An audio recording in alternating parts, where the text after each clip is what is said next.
예수님은 병자들을 고치셨습니다. 예수님의 치유 사역은 인류 역사에 지대한 영향을 끼쳤습니다. 첫째로 질병은 치유해야 될 대상이라는 사상을 낳았습니다. 질병은 숙명이 아니요, 굴복의 대상이 아니요, 질병은 고쳐야 될 존재라는 사상입니다. 사람은 건강할 수 있고 건강할 권리가 있고 질병은 불가피한 것이 아니고 불가항력적인 것이 아닙니다. 이러한 사상이 의학의 발전에 엄청난 결과를 가져왔습니다. 두 번째 영향은 건강한 인간상을 제시하신 것입니다. 영혼의 구원은 영적인 차원에만 국한된 것이 아니고 건강한 몸, 건강한 인생, 건강한 마음, 모든 것을 포함한다는 것입니다. 예수께서는 영혼과 육신의 분리를 극복하셨습니다. 영혼은 잘 돼야 되지만 육신은 고생을 해야 되는 것이 아니고 영혼이 잘됨과 같이 범사에 잘되고 강건할 수 있다는 것을 제시하신 것입니다. 그런데 예수님의 치유 사역이 한 가지 부작용을 낳은 것이 있습니다. 이것은 예수님이 의도하신 것은 아니지만 우리가 그것을 이해하는 과정에서 발생하는 것입니다. 치유되지 않는 병에 대해서는 이해할 수가 없게 된 것입니다. 내가 믿음이 없기 때문인가? 하나님이 도와주지 않기 때문인가? 왜 병이 낫지 않는 것인가? 예수께서는 모든 병자를 고치셨다고 했는데 우리는 그렇지를 못하니 내가 좀 더 잘 믿으면 나을 것인가? 이것은 억지를 낳습니다. 고쳐주실 테니까 이런 식으로 상식을 초월한 억지를 낳는 경우가 많고 많은 부작용을 낳고 상처를 가져옵니다. 그리고 죽음을 제대로 준비하지 못하는 결과를 낳습니다. 이제는 천국 갔을 때가 됐으니 세상을 떠날 준비를 해야 된다고 말할 수 있어야 되는데 끝까지 나으려고만 애를 쓰다 보니까 정작 죽음을 준비하지를 못하는 것입니다. 그래서 천국을 믿는 사람들에게 역설적인 그런 것이 되는 것입니다. 그리고 신앙을 돕는 것이 아니고 오히려 신앙을 해치는 경우도 많습니다. 병이 낫지 않는다는 이유로 하나님을 의심하는 것입니다. 하나님이 고쳐주지 않기 때문에 내가 병이 낫지 않는다. 신앙을 돕는 것이 아닌 신앙을 해치는 경우도 많이 있습니다. 예수님은 또한 축사 사역을 하셨습니다. 귀신을 내쫓으셨습니다. 이건 놀라운 사건이었습니다. 영적인 세계를 노출시키셨습니다. 영적인 존재가 있고 그것이 인간의 영혼에 크나큰 고통을 가져다 줄 수 있으며 예수님에게는 이와 같은 귀신을 내쫓을 권세가 있다는 사실, 예수님의 권세가 이처럼 크다는 사실, 이전에 어느 누구도 보유하지 못했던 예수님의 유일무이한 권세였습니다. 그런데 이것이 인간의 정신질환을 이해하는 데 걸림돌이 되었습니다. 정신질환은 귀신에 의한 것인가? 오랜 세월 동안 정신질환자는 귀신 들린 것으로 여김을 받았습니다. 정신의학이 제대로 발달하는 데 장애가 된 것입니다. 여러분, 사람은 병이 들면 그 병이 든 것도 괴로운데 병이 들은 책임까지 묻습니다. 예컨대 눈이 나빠지면 애가 근시가 되면 엄마가 대번에 하는 말이 무엇입니까? 거 봐라, 어두운 데서 책 보지 말라고 엄마 그랬지. 눈이 나빠진 것도 괴로운데 본인의 책임이 되는 것이죠. 사람이 성인병이 걸리면 사람들이 거 봐라, 고만 먹고 운동하라 그랬지. 암이 걸리면 스트레스를 관리하라 그랬지. 병이 걸리는 것도 괴로운데 병이 걸린 책임까지도 묻습니다. 정신질환도 마찬가지입니다. 사람이 자기가 원해서 병이 걸리는 게 아닌 것처럼, 자기가 원해서 정신이 약해지는 것이 아닌데 마치 본인의 탓인 것처럼 자기를 탓하는 경우가 많습니다.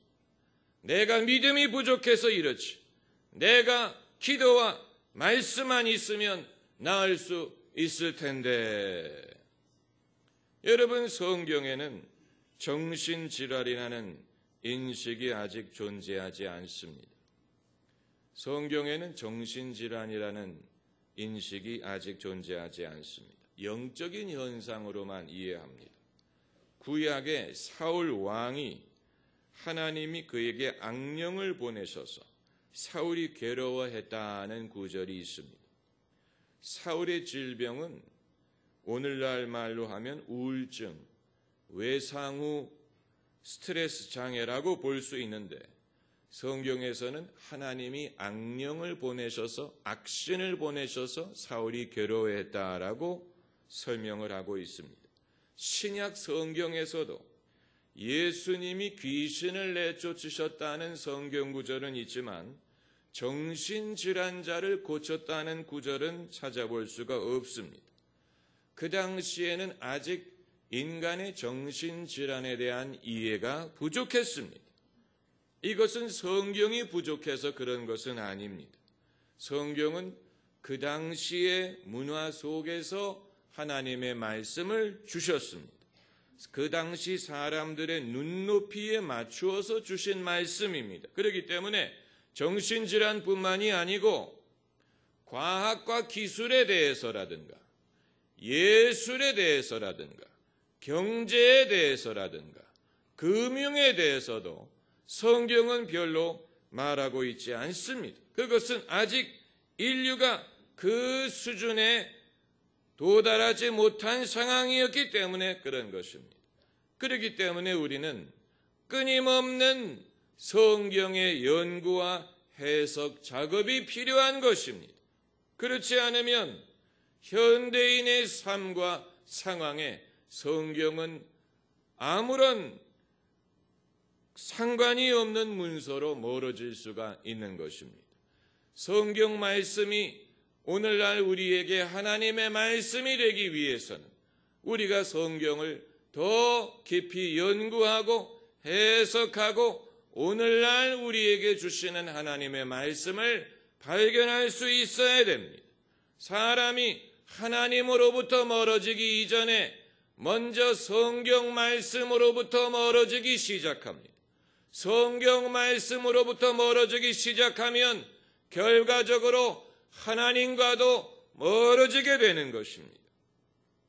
오늘날 우리나라뿐만이 아니고 전 세계적인 현상은 정신적으로 약한 사람들이 점점 더 많아진다는 것입니다.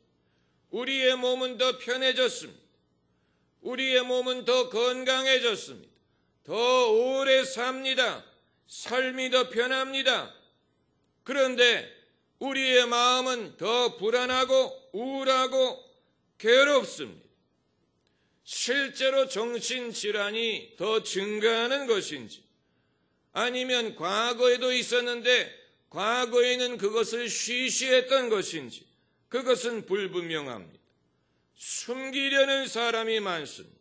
왜냐하면 정신적인 질병에 따르는 수치심 때문입니다.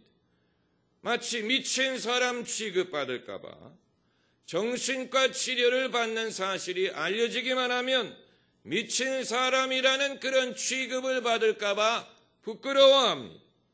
그러나 정신질환은 앞으로 더 늘어날 전망입니다. 이미 인구의 20%가 우울증을 앓고 있다고 하는데 예수 믿는 사람에게는 정신질환이 더 당혹스러운 것입니다. 귀신 들림을 연상시키기 때문에 내가 믿음이 없어서 이런가? 예수 믿는 사람이 왜 이런가? 믿음이 부족해서 그런가? 기도가 부족해서 그런가? 그래서 나으려고 애를 씁니다. 귀신을 쫓아내면 나을까 애를 씁니다. 그런데 대부분의 경우에는 그렇게 해서 나을 수 있는 것이 아니고 오히려 문제만 더 복잡해집니다. 내가 마음이 괴롭다는 사실도 괴로운데 이제는 귀신까지 들었다고 사람들이 말을 하면 여러분 그건 그 사람에게 엄청난 상처가 되는 것입니다. 내가 괴로운 것도 괴로워 죽겠는데 이제는 믿음이 없다 그러고 기도가 부족해서 그렇다 그러고 귀신이 들려서 그렇다. 여러분 정말로 우리가 영적으로 분별을 해서 말을 한다면 모르지만 그게 아니면 선무당이 사람 잡는다고 이 섣부른 신앙적인 지식을 가지고 사람에 대해서 함부로 말하는 것은 그 사람을 돕지 못하고 그 사람의 영혼에 깊은 상처를 주는 것밖에는 되지 않습니다. 우리는 인간의 연약함에 대하여 좀 더 긍휼하고 그 사람의 입장에서 생각을 하고 그리고 이것이 그 사람만의 문제가 아니고 많은 사람들이 동일하게 갖고 있다는 사실을 알면 우리는 좀 더 인간을 이해하고 그들의 아픔을 이해하는 데 도움이 될 것입니다. 저는 의사가 아니기 때문에 이 분야에 있어서 권위 있는 말씀을 드릴 자격도 지식도 없습니다. 그러나 한 가지 분명한 것은 인간의 삶에는 광풍이 분다는 사실입니다. 오늘 본문의 제자들의 경험은 제자들의 경험으로 끝나는 것이 아니고 우리 모두의 경험입니다. 늘 밤에 광풍이 붑니다. 오늘 본문을 보면 그날 저물 때 저녁에 일어난 사건입니다. 낮에 일어났다면 좀 더 이해를 하겠는데 해가 진 다음에 해가 진 이후에 두려움이 몰려온 것입니다. 이 두려움은 나이와 상관하지 않고 성별에 상관하지 않고 신앙의 여부에 상관하지 않고 이들의 경험에 상관하지 않습니다. 제자들이 다 남자고 예수님의 사도들이고 어른이고 바다에서 뼈가 굵은 어부들이지만 광풍이 두려운 건 마찬가지예요. 왜 인간의 내면에 지울 수 없는 불안이 있느냐에 대한 많은 이론이 있습니다. 피로사회라는 책을 쓴 한병철 교수가 말하기를 현대인이 바깥의 문제를 해결했더니 안의 문제가 부각되었다라고 말했습니다. 차라리 외부의 문제와 싸울 때가 더 편했습니다. 먹고 사는 문제, 무슨 질병 이런 문제는 외부적인 문제.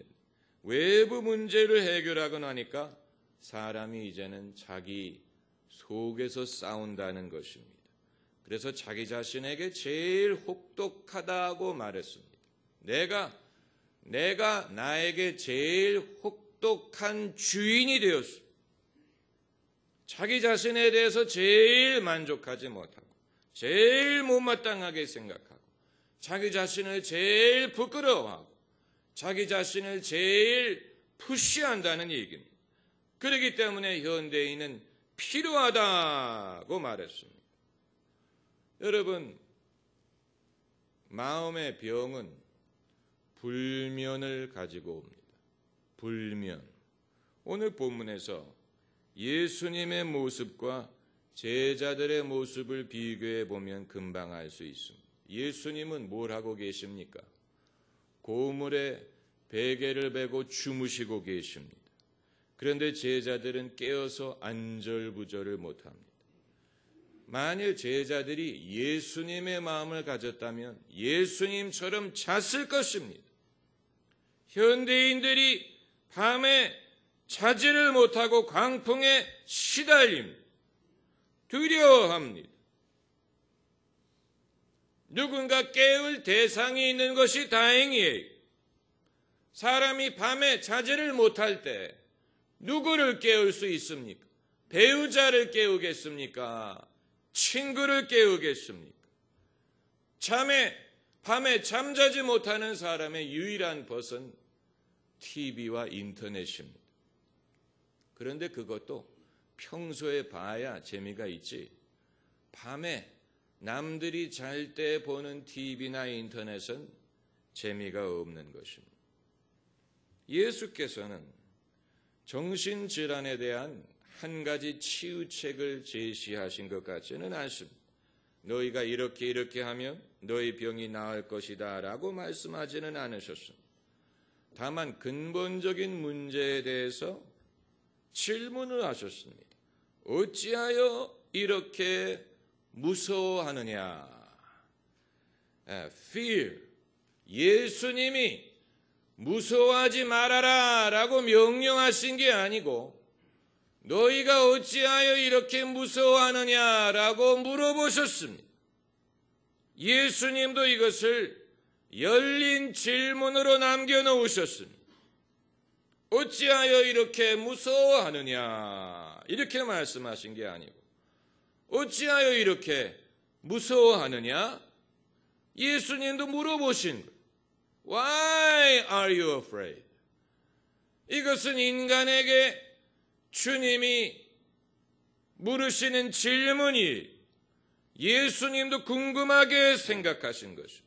왜 인간은 이처럼 두려워하는가? 그 대답은 우리가 두고두고 찾아야 될 부분입니다. 왜 우리는 이처럼 두려워하는가? 왜 우리는 불안해하는가? 왜 우리는 홀로 있지 못하는가? 정신과 상담이 다 그 이유를 발견하기 위한 것입니다. 우리는 그 이유를 찾아야 되지만 이유를 찾는 것만이 치유를 가지고 오는 것은 아닙니다. 우리 몸의 병의 원인을 아는 것이 병 자체를 치료해 주는 것은 아니에요. 재발을 방지할 수는 있겠지만 일단 병이 발생한 다음에는 원인을 아는 것이 그 병 자체를 치료해 주는 것이 아닌 것처럼 우리 마음의 질병의 원인을 아는 것도 그 자체가 치유를 가지고 오는 것은 아닙니다. 원인은 여러 가지, 어렸을 때 상처, 충격, 아픔, 고독함, 그리고 어떤 경우는 우리 뇌 자체에 문제가 있을 수도 있고 호르몬에 문제가 있을 수도 있고 우리는 아직 밝혀가는 중입니다. 예수님의 질문은 여전히 유효하다고 보면 됩니다. 너희가 어찌하여 이렇게 두려워하느냐의 답변을 우리가 찾아가는 중이에요. 사람이 사람을 치료하는 것 같지만 궁극적인 치료는 예수님으로부터 말미암습니다. 예수님은 의학을 사용하실 수도 있고 약물을 사용하실 수도 있고 병원을 사용하실 수도 있고 기도와 상담과 말씀을 사용하실 수도 있습니다. 이 모든 것은 주님이 우리를 위하여 주시는 것입니다. 이스라엘 백성이 애굽에서 나왔을 때 만나를 먹었지만 만나는 궁극적인 해결책이 아니요. 궁극적인 해결책은 이스라엘 백성이 가나안 땅에 들어가서 그 젖과 꿀이 흐르는 땅에서 농사를 지어 풍성히 수확을 거두어 사는 것입니다. 하나님이 우리의 문제를 해결하시는 방법은 다양합니다. 우리는 하나님이 당신의 방법대로 우리를 도우실 수 있도록 기회를 드려야 됩니다. 그런데 궁극적으로 광풍을 잠잠케 하시는 분은 예수님이십니다. 예수께서 깨어 바람을 꾸짖으시며 바다더러 이르시되 잠잠하라 고요하라 하시니 바람이 그치고 아주 잔잔하여지니라. 예수께서는 두려워하는 제자들을 꾸짖지 않으시고 그들을 두렵게 만드는 것을 꾸짖으셨습니다. 그게 바람이든 바다든 귀신이든 어두움이든 예수님은 그것을 꾸짖으셨어요. 그랬더니 잠잠해졌어요. 인간은 마음의 평강을 얻을 자격이 있습니다. 마음의 평강을 예수님이 가져오셨습니다. 예수님의 이름으로 말미암은 것입니다. 여러분, 예수님이 제자들과 같이 배를 타고 가신 것처럼 예수님은 우리와 같이 배를 타고 계십니다. 우리는 같이 가고 있습니다. 같은 방향을 향해 가고 있습니다. 그렇기 때문에 예수님을 깨우면 됩니다. 우리의 믿음을 깨우면 됩니다. 예수님의 이름으로 바람을 꾸짖을 수가 있습니다. 예수님의 이름 앞에 광풍, 문자 그대로 미친 바람이라는 뜻이죠. 예수님의 이름 앞에 광풍은 잠잠해질 수밖에 없는 것입니다. 할렐루야. 기도하십시오.